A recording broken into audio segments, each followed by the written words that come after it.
কিছু অ্যামুনিশন আসছে। কবে এটা? জুন মাসের 3 তারিখ 1971 সাল। আচ্ছা, রাত্রে গরু গাড়িতে করিয়া অ্যামুনিশন আসছে ইন্ডিয়া থেকে। ভোরে আমাকে গভর্নর সাহেব ডাকছে। মানে এই যে তখনকার সময় তো সৈনিকরা লেখাপড়ার দৌড় ছিল না, তো আমার বললো তুমি যাইয়া দেখো এই কি কি অ্যামুনিশন আসছে। তো আমি ওখান থেকে এখানে আসছি। তখন এই যে হাবিলদার নুরুল ইসলাম, পাকিস্তানের শ্রেষ্ঠ বক্সার, পাকিস্তান আর্মির শ্রেষ্ঠ বক্সার, এই জেনারেলটা ক্লিয়ার সামনের দিকে দেখতেছে, সামনের দিকে কিন্তু ক্লিয়ার এই যে গাছগাছরা ঠিক ছিল না দেখতে।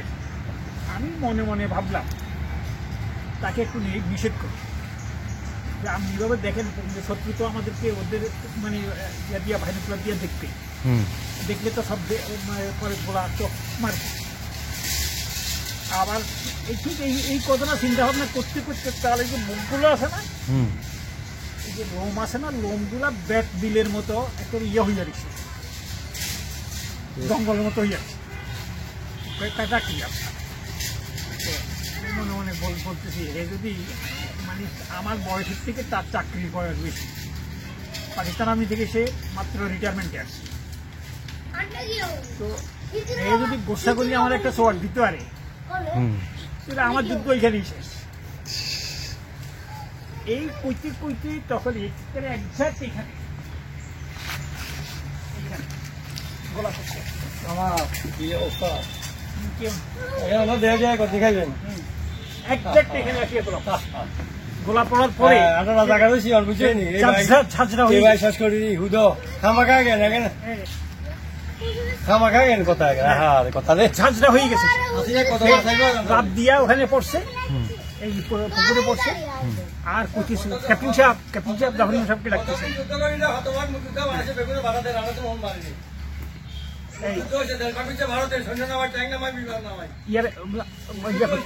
মানে এইভাবে দেখাইতেছে যে আমাকে আরেকটা গুলি করিয়ে মারি ফেলান, এরকম চিন্তা ভাবনা করতেছে। অথবা ওই যে পাকিস্তান আর্মি আসতেছে ওই দিক থেকে ওইদিকে লক্ষ্য করার জন্য এরকম কথা বলতেছে। ঠিক তখনই একসময় সে বাঁশি উঠছে।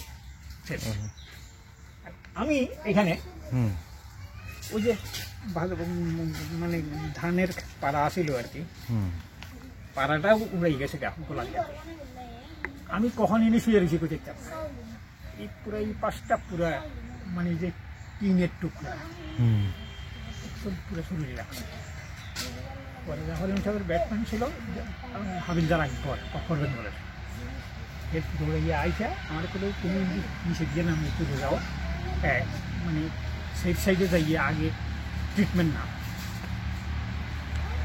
তারপরে আমি দেখলাম 3 দিন বাইরে ছিলাম আর কি, পরে বিরোনিয়া হসপিটালে পৌঁছলাম, ওখানে আমাকে এগুলো স্ক্রিন করিয়ে ওষুধ দিয়ে দিল, চলে আসি, করে আবার চলে আসি বাড়িতেও আছে চলে বাড়ি। এইটা কি আপনাদের থাকার জায়গা ছিল তখন? না না, এটা তো ওই দিন মেনলি ওই দিন এটা ওই বাড়ির কাচারি ঘর। ওই দিন রাত্রে যারা পেট্রোল করছে ডিফেন্স এলাকায়, এরকম কিছু লোক সকালবেলা আসে ঘুমেছিল। ও আচ্ছা।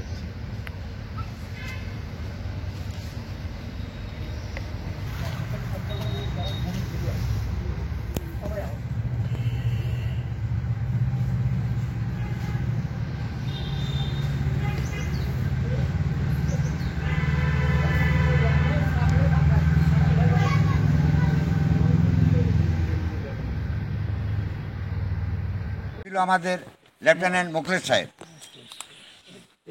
এই নদী পার হইতে এই যে মুহুরী নদী, এই যে মুহুরী নদী দেখছেন, এই মুহুরী নদীর ওই পারে আমাদের প্রথম ডিফেন্স, মুন্সিয়ার ডিফেন্স উড্র হওয়ার পর এইখানে আসি। মুন্সিয়ার প্রথম যুদ্ধ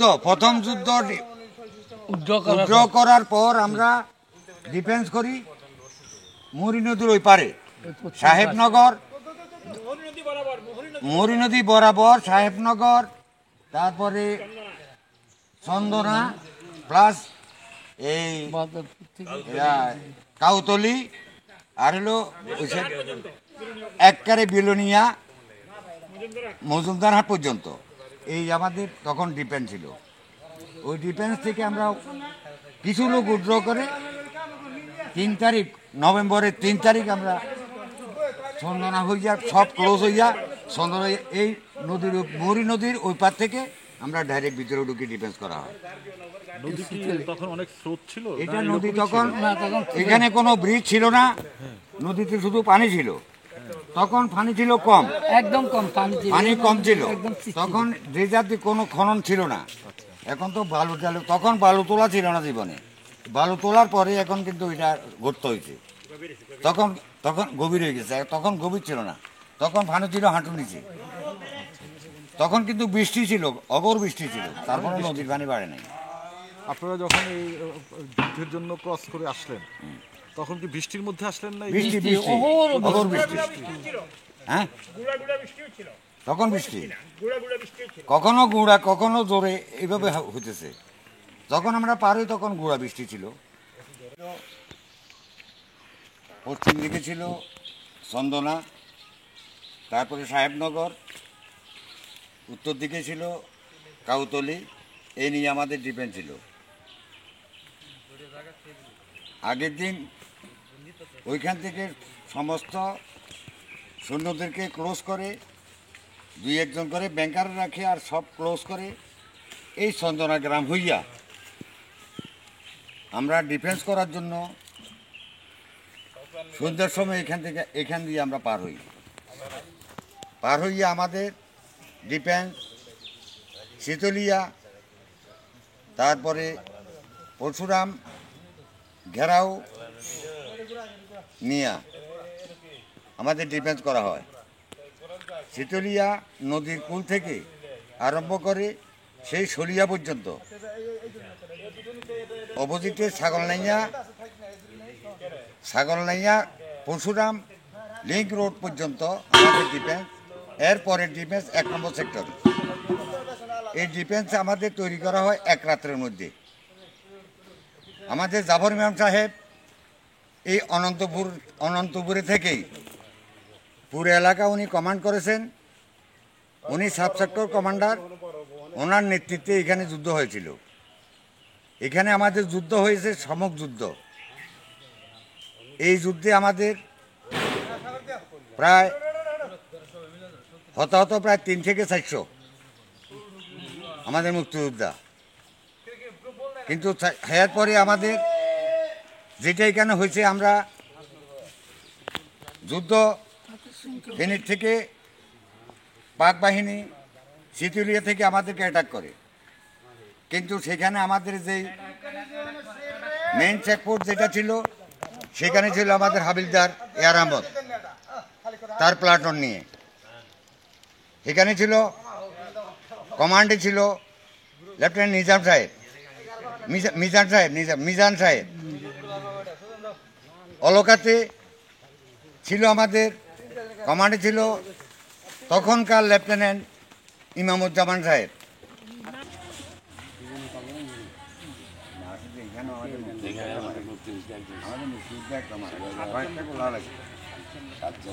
কয়েকটা গোলা হচ্ছে তো, খালি মারতে গেছে, শুধু মারতে আসিল তো এইখানে এই জায়গাটা এখানে এই লইয়া পুরাটা এই যে ওই থেকে এটা হলো এই মূলত এই এলাকায় 2টা কোম্পানির হেডকোয়ার্টার।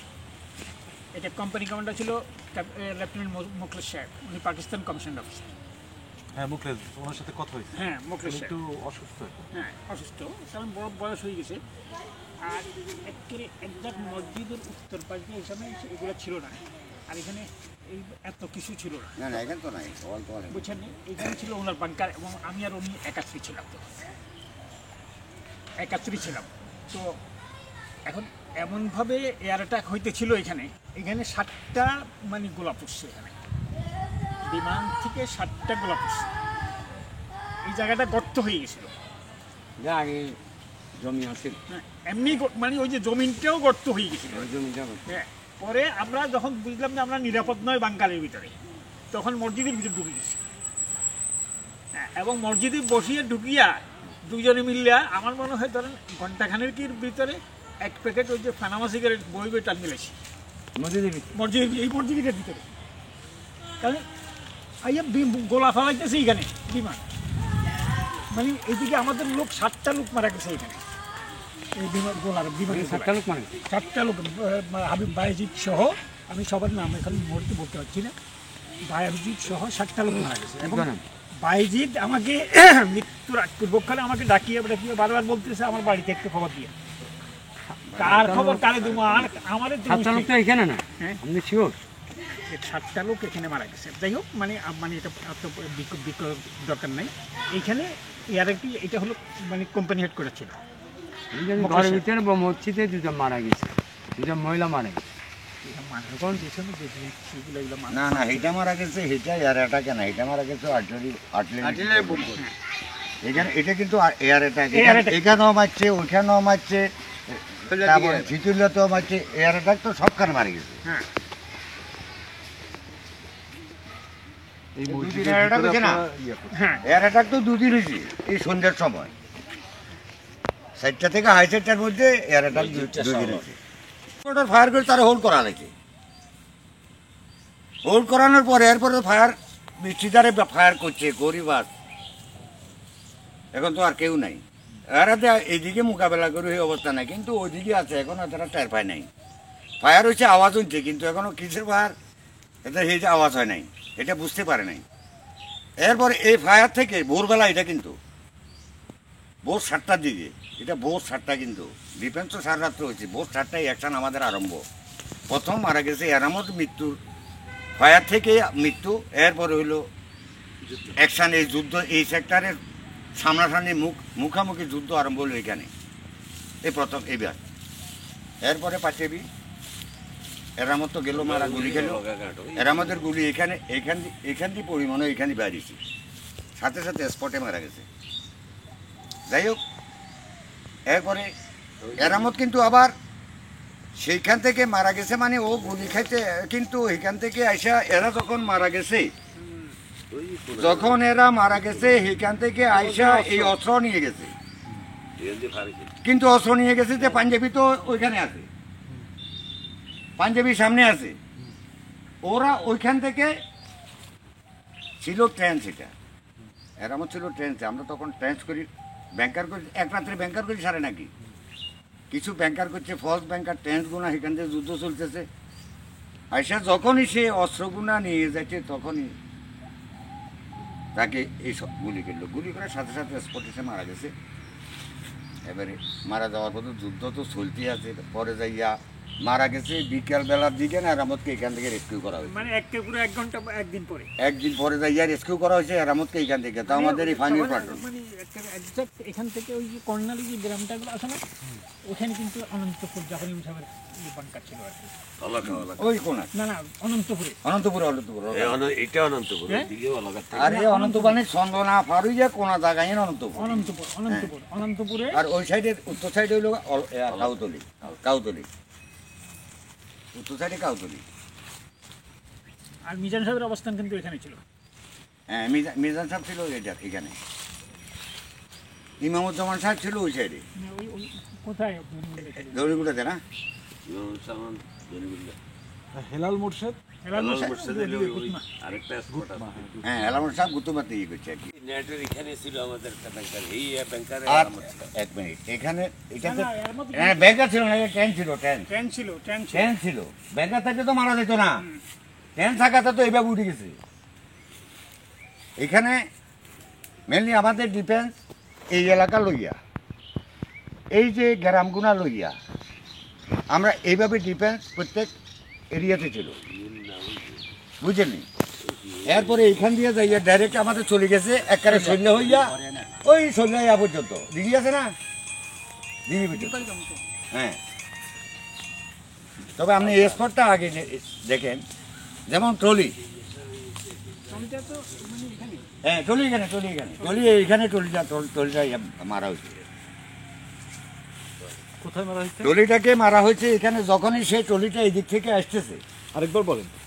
যখন ট্রলিটা এই দিক থেকে অ্যাডভান্স করছে, তারা ফেনী থেকে আসতেছে, ট্রলিটা কিছু অস্ত্র নিয়ে, এই অস্ত্রগুলো দিয়ে আসবে পরশুরামে। এরা 8 জন ড্রাইভার সহ, ট্রলি চালক সহ 8 জন ছিল, পাক বাহিনী শূন্য।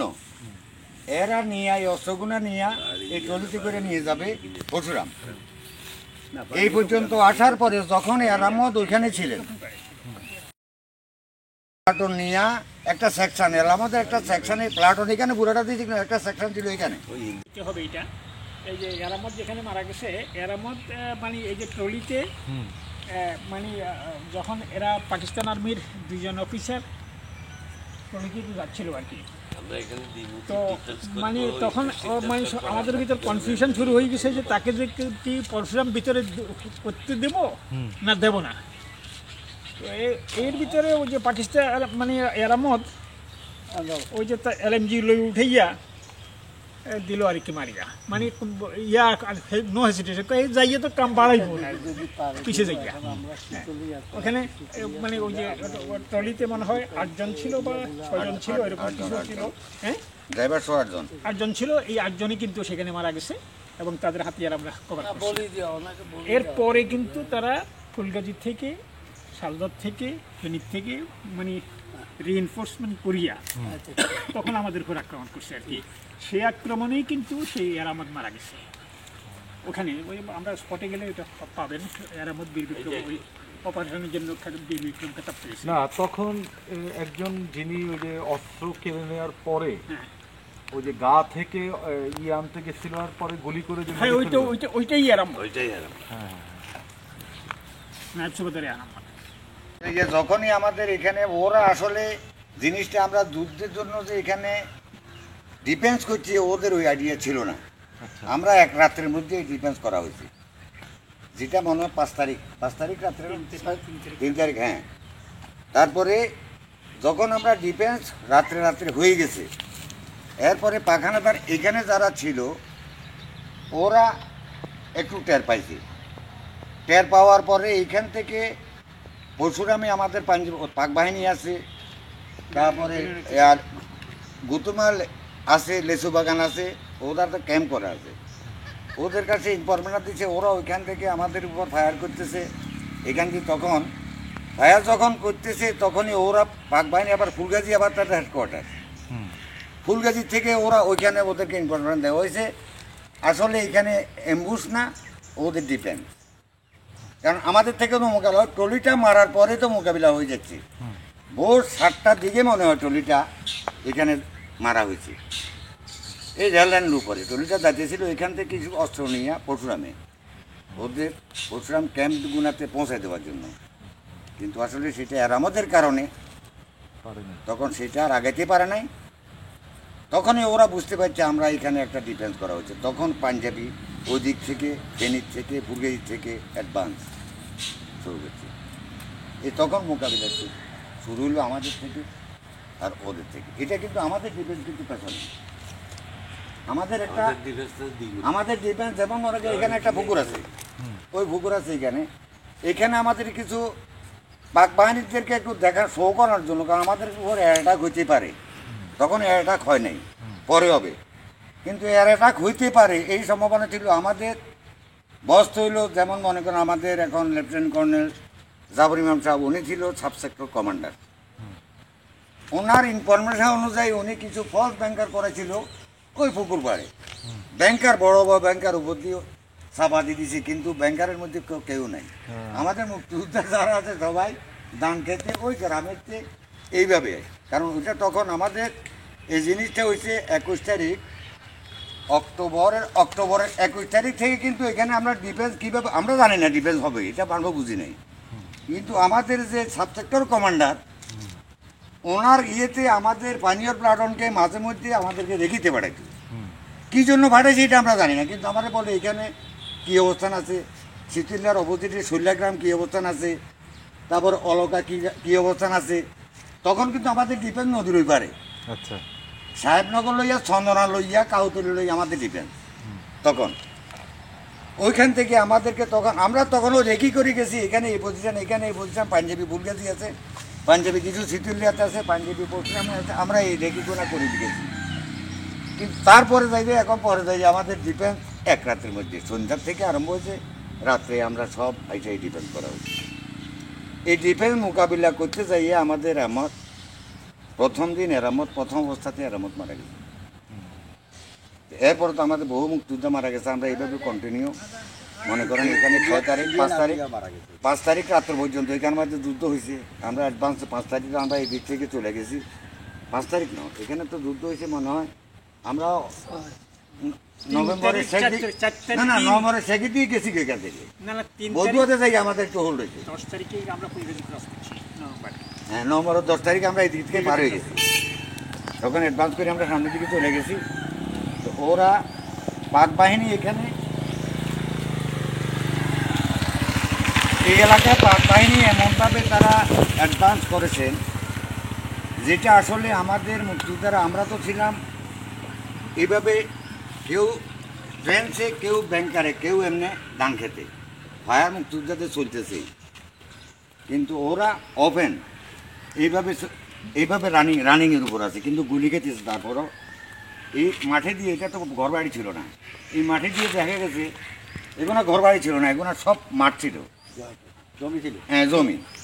এইখানে দেখা গেছে তখন এইটার উপর দিয়া ওরা মারা যাচ্ছে, যে গুলি খাইয়া পড়ে গেছে ওর উপর দিয়ে আবার অ্যাডভান্স করে পাক বাহিনী এই অবস্থা ছিল। তো এখান থেকে আমরা অ্যাডভান্স করি, আমরা তখন এটা পরে যান, পরে গেলে তখন পরের মুহূর্তটা আমরা জানাতে পারবো। এই পর্যন্ত এটা যেটা স্টেশনের যে সিনারিটা, এটা এর ফলে তো ওই পরশুরামের পাকিস্তান আপনি দুটো গাড়ি করেছে এই জায়গাটা, এইখানে এই জায়গাটা হলো ডাইনবাড়ি। ডাইনবাড়ি ছিল একসময়, হিন্দু বাড়ি ছিল, এখনো হিন্দু বাড়ি আছে। এই যে যখন আপনারা মাইন্ড ইয়ে করে যে 2টা গাড়ি উড়াইছেন, আপনারা সবাই ছিল না? না এখানে আমি ছিলাম, ও ছিল, আপনার নাম কবির আহমদ। কবির আহমদ। আপনি যুদ্ধের সময়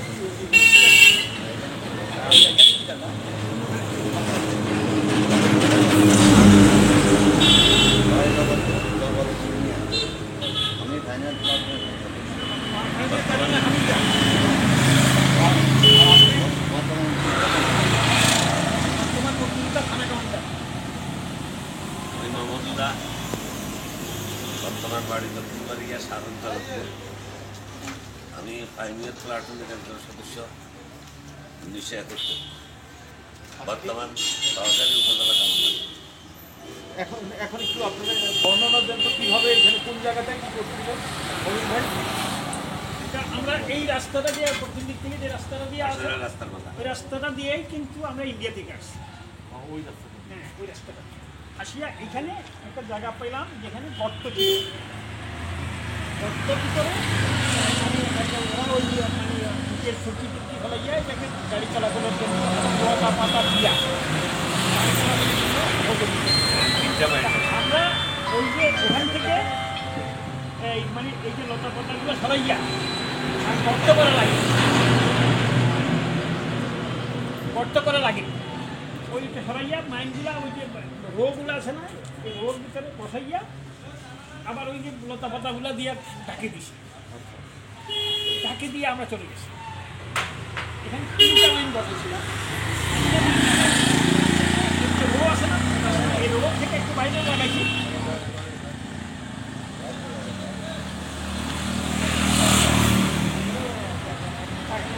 তখন রাস্তা দিয়ে যখন একটা মাইন বিস্ফোরিত হবে, তখন তো তারা বিকল্প রোড খুঁজবে, এই বিকল্পতে গেলেই তখন ওখানেও মারা যাবে, এবং অ্যাকর্ডিংলি তাই হচ্ছে। বাংকারটা কোথায় ছিল? এই পুকুর ভাই আছে, এটা কি ওই জাফর ইমাম সাহেবের জাফর ইমাম সাহেব, ওই হালিম ছিল প্লাটুন কমান্ডার, হালিম সাহেব ছিল। তখন আপনার বয়স কেমন ছিল? আমার তো তখন আমি 65, তখন আমি লড়াইতে ইয়া করি, পাকিস্তান হিন্দুস্তানের সময় লড়াইতে আমি মুজাহিদ ছিলাম, 65 মুজাহিদ আমি মুজাহিদ ছিলেন। জি। আপনি যুদ্ধ করছেন কোন জায়গায়? আমি তো এখানে বেড়িবান্ধে ছিলাম, বেড়িবান্ধের থেকে আর যাই নাই, যেদিকে গেছে হঠাৎ করে যেদিকে ফলাইছে এদিকে ফলাই গেছে, আর যাই না। প্রথমে মুন্সিয়ার বদুয়ার ওইটা ছিল, এরপরে মানে দ্বিতীয় যুদ্ধ করে নাই, না দ্বিতীয় যুদ্ধে প্রথম যুদ্ধে ছিলাম। এখানে তো আমরা কিছু আনসার আছে। আপনার নাম? আনসার আছিল, আপনার নাম কি? আমার নাম কাজী ফজলুর রহমান। এই জায়গায় বাংকার ছিল। এই বাংকারে আপনার কোনো স্মৃতি আছে যে আপনার বাড়ির পাশে বাংকার? না, এই ধরনের স্মৃতি নেই। এখান থেকে তো লড়াই করে লাস্টে যে ওইদিকে চলে গেছে এরা। এখানে আবার বেশি ছিল না। হ্যাঁ, এই লড়াই তো বেশি হয়েছে এখানে, সলিয়াডিগির এখানে লড়াই বেশি হয়েছে, সলিয়াডিগির এখানে, ওই যে সলিয়াডিগির এখানে মেজর লুদির এখানে গুলি করছে আর কি, জাফরিয়াম সাহেব। লুদি। হ্যাঁ, মেজর লুদি ওই যে ইয়াতে ছিল, ওই ফুলগাজি গোডাউনে আছিল তখন এখানে।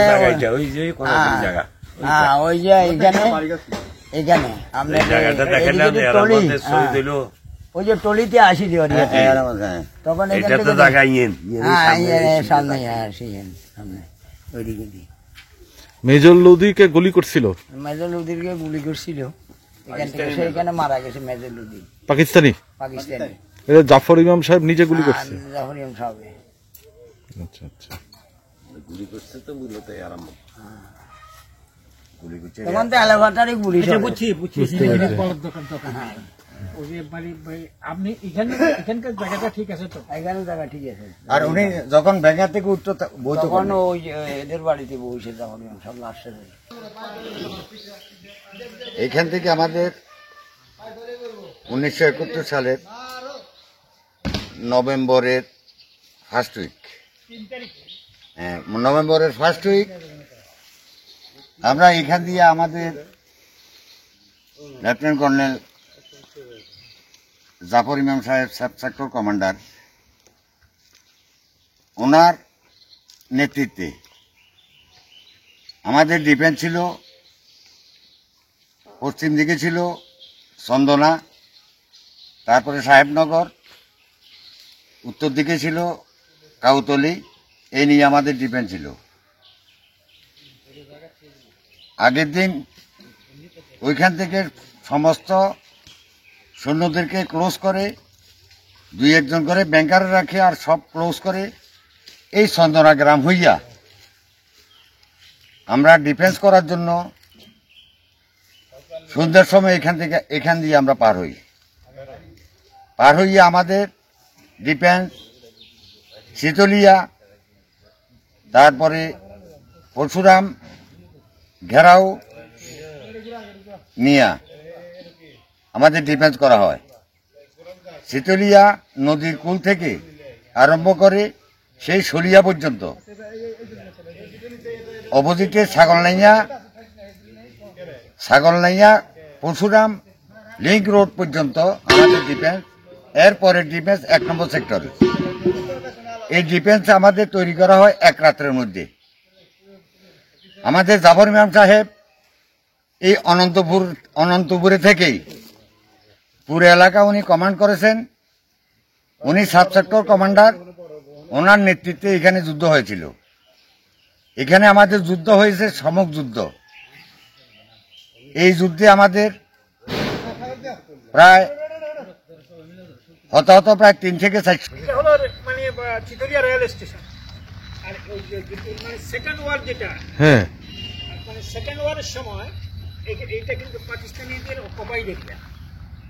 এখান থেকে এটা কিন্তু পাকিস্তানদের দখলে ছিল। আমাদের অবস্থান কিন্তু আরো উত্তর পাশে, এখান থেকে তারা আমাদের উপর আক্রমণ করছে। আচ্ছা, এই ইয়েতে আপনারা সবাই ছিলেন এখানে তখন? হয়েছিল। তো ওই সময়কার একটা ঘটনা যদি বলতেন আপনারা। এখানকার সময় এখানে তো অনেকগুলো ইনসিডেন্ট আছে। এখানে মনে করেন এই যে নাইট সুবাদার এয়ার আহমদ যে মারা গেছে, আরো ব্যাকে যাইতে হবে। এটা এই যে এয়ার আহমদ যেখানে মারা গেছে, এয়ার আহমদ মানে এই যে ট্রলিতে মানে যখন এরা পাকিস্তান আর্মির 2 জন অফিসার ট্রলিতে যাচ্ছিল আর কি, তো মানে তখন মানে আমাদের ভিতরে কনফিউশন শুরু হয়ে গেছে যে তাকে যে কি পরশুরাম ভিতরে করতে দেব না দেব না। এর ভিতরে ওই যে পাকিস্তান মানে এরামত ওই যে LMG লই উঠাইয়া দিল আর কি মারিয়া, মানে ইয়া নো হেসিটেশন, যাইয়ে তো কাম বাড়াইবো না, পিছিয়ে যাইয়া। ওখানে মানে ওই যে ট্রলিতে মনে হয় 8 জন ছিল বা 6 জন ছিল, এরকম কিছু ছিল। হ্যাঁ, ড্রাইভার 8 জন ছিল। এই 8 জনই কিন্তু সেখানে মারা গেছে এবং তাদের হাতিয়ার আমরা কভার করছি। এরপরে কিন্তু তারা ফুলগাজী থেকে, শালগড় থেকে, ফেনীর থেকে মানে রিইনফোর্সমেন্ট করিয়া তখন আমাদের উপর আক্রমণ করছে আর কি। সেই আক্রমণেই কিন্তু সেই এয়ার আহমদ মারা গেছে ওখানে। ওই আমরা স্পটে গেলে ওটা পাবেন, এয়ার আহমদ বীর বিক্রম ওই অপারেশনের জন্য বীর বিক্রম খেতাব পেয়েছে। না, তখন একজন যিনি ওই যে অস্ত্র কেড়ে নেওয়ার পরে হ্যাঁ, ওই যে গা থেকে ইয়ে আনতে গেছিল আর পরে গুলি করে যে মেরে ফেললো, ওইটাই এয়ার আহমদ। ওইটাই আর হ্যাঁ। নায়ব সুবেদার এয়ার আহমদ। ওনারা কোন সাইড থেকে আসতেছিল? পাকিস্তানি পাকিস্তানের এই দিক থেকে আসছে, দক্ষিণ দিক থেকে। এই দিক থেকে না? দক্ষিণ দিক থেকে, ফেনী থেকে আসছে।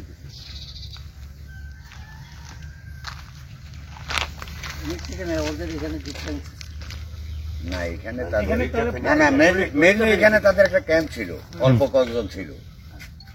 পরে যাইয়া যখনই আমাদের এখানে ওরা আসলে জিনিসটা আমরা যুদ্ধের জন্য যে এখানে ডিফেন্স করছি, ওদের ওই আইডিয়া ছিল না। আচ্ছা, আমরা এক রাত্রের মধ্যে ডিফেন্স করা হয়েছে, যেটা মনে হয় 5 তারিখ রাত্রে, 3 তারিখ। হ্যাঁ, তারপরে যখন আমরা ডিফেন্স রাত্রে হয়ে গেছে, এরপরে পাখানাদার এখানে যারা ছিল ওরা একটু টের পাইছে। টের পাওয়ার পরে এইখান থেকে পরশুরামে আমাদের পাক বাহিনী আছে, তারপরে আর গুতুমাল আছে, লেসু বাগান আছে, ওদের তো ক্যাম্প করা আছে। ওদের কাছে ইনফরমেশন দিচ্ছে, ওরা ওইখান থেকে আমাদের উপর ফায়ার করতেছে। এখান থেকে তখন ফায়ার যখন করতেছে তখনই ওরা পাক বাহিনী আবার ফুলগাজী, আবার তাদের হেডকোয়ার্টার ফুলগাজী থেকে ওরা ওইখানে ওদেরকে ইনফরমেশন দেওয়া হয়েছে আসলে এখানে এমবুশ না, ওদের ডিফেন্স। কারণ আমাদের থেকে তো মোকাবিলা, ট্রলিটা মারার পরে তো মোকাবিলা হয়ে যাচ্ছে। ভোর 7টার দিকে মনে হয় ট্রলিটা এখানে মারা হয়েছে, এই রেললাইন উপরে ট্রলিটা যাচ্ছিল এখান থেকে কিছু অস্ত্র নিয়ে পরশুরামে, ওদের পরশুরাম ক্যাম্প গুনাতে পৌঁছাই দেওয়ার জন্য। কিন্তু আসলে সেটা আমাদের কারণে পারে নাই, তখন সেটা আর আগাইতে পারে নাই। তখনই ওরা বুঝতে পারছে আমরা এখানে একটা ডিফেন্স করা হচ্ছে। তখন পাঞ্জাবি ওদিক থেকে, ফেনীর থেকে, ফুলগাজী থেকে অ্যাডভান্স শুরু হয়েছে। এই তখন মোকাবিলা শুরু হলো আমাদের থেকে আর ওদের থেকে। এটা কিন্তু আমাদের ডিফেন্স কিন্তু পেছনে। আচ্ছা, আমাদের একটা আমাদের ডিফেন্স যেমন মনে করি এখানে একটা পুকুর আছে, ওই পুকুর আছে এখানে আমাদের কিছু পাক বাহিনীদেরকে একটু দেখা শো করার জন্য, কারণ আমাদের উপর এয়ার অ্যাটাক হইতে পারে। তখন এয়ার অ্যাটাক হয় নাই, পরে হবে, কিন্তু এয়ার অ্যাটাক হইতে পারে এই সম্ভাবনা ছিল। আমাদের বস হইল যেমন মনে করেন আমাদের এখন লেফটেন্যান্ট কর্নেল জাফর ইমাম সাহেব, উনি ছিল সাব সেক্টর কমান্ডার। ওনার ইনফরমেশন অনুযায়ী উনি কিছু ফলস ব্যাংকার করেছিল ওই পুকুর পাড়ে। ব্যাংকার বড় বড় ব্যাংকার উপর দিয়ে সাবা দিয়ে দিছে, কিন্তু ব্যাংকারের মধ্যে কেউ নাই। আমাদের মুক্তিযোদ্ধা যারা আছে সবাই দান খেতে ওই গ্রামের এইভাবে, কারণ ওইটা তখন আমাদের এই জিনিসটা হয়েছে 21 তারিখ অক্টোবরের 21 তারিখ থেকে। কিন্তু এখানে আমরা ডিফেন্স কিভাবে আমরা জানি না ডিফেন্স হবে, এটা আমরা বুঝি নাই। কিন্তু আমাদের যে সাব সেক্টর কমান্ডার ওনার ইয়েতে আমাদের পানীয় প্লাটনকে মাঝে মধ্যে আমাদেরকে রেখিতে পাঠাইত। কি জন্য পাঠাইছে এটা আমরা জানি না, কিন্তু আমাদের বলে এখানে কি অবস্থান আছে, শীতলার অপোজিটে শৈলাগ্রাম কি অবস্থান আছে, তারপর অলকা কি অবস্থান আছে। তখন কিন্তু আমাদের ডিফেন্স নদীর ওই পারে। আচ্ছা, সাহেবনগর লইয়া, চন্দনা লইয়া, কাউতলি লইয়া আমাদের ডিফেন্স।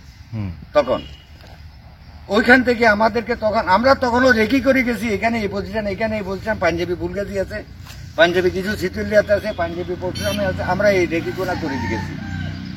কিন্তু তারপরে এখন পরে আমাদের ডিফেন্স এক রাতের মধ্যে সন্ধ্যার থেকে আরম্ভ হয়েছে, রাত্রে আমরা সব এই ডিফেন্স করা হয়েছে। এই ডিফেন্স মোকাবিলা করতে যাইয়া আমাদের প্রথম দিন প্রথম অবস্থাতে এরামত মারা গেছে। এরপরে তো আমাদের বহু মুক্তিযোদ্ধা মারা গেছে। আমরা এইভাবে কন্টিনিউ মনে করেন এখানে 6 তারিখ 5 তারিখ রাত্র পর্যন্ত এখানে আমাদের যুদ্ধ হয়েছে। আমরা অ্যাডভান্স 5 তারিখ আমরা এই দিক থেকে চলে গেছি। 5 তারিখ নয়, এখানে তো যুদ্ধ হয়েছে মনে হয় আমরা নভেম্বরের শেষ দিকে গেছি এখান থেকে। না না 3 বদুয়াতে যাই আমাদের টহল রয়েছে 10 তারিখে আমরা ফুলগাজী ক্রস করছি নভেম্বর। হ্যাঁ নভেম্বর 10 তারিখে আমরা এই দিক থেকে পার হয়ে গেছি, তখন অ্যাডভান্স করে আমরা সামনের দিকে চলে গেছি। তো ওরা পাক বাহিনী এখানে এই এলাকায় পাক বাহিনী এমনভাবে তারা অ্যাডভান্স করেছেন যেটা আসলে আমাদের মুক্তিযোদ্ধারা, আমরা তো ছিলাম এইভাবে, কেউ ট্রেনসে, কেউ ব্যাংকারে, কেউ এমনি ডান খেতে, ফায়ার মুক্তিযোদ্ধাদের চলতেছে, কিন্তু ওরা ওপেন এইভাবে রানিং এর উপর আছে, কিন্তু গুলি খেতেছে। তারপরও এই মাঠে দিয়ে, এটা তো ঘর বাড়ি ছিল না, এই মাঠে দিয়ে দেখা গেছে এগুলো ঘর বাড়ি ছিল না, এগুলো সব মাঠ ছিল, জমি ছিল, হ্যাঁ জমি। এইখানে দেখা গেছে তখন এটার উপর দিয়া ওরা মারা যাচ্ছে, যে গুলি খাইয়া পড়ে গেছে, ওর উপর দিয়ে আবার অ্যাডভান্স করে ও পাক বাহিনী এই অবস্থা ছিল।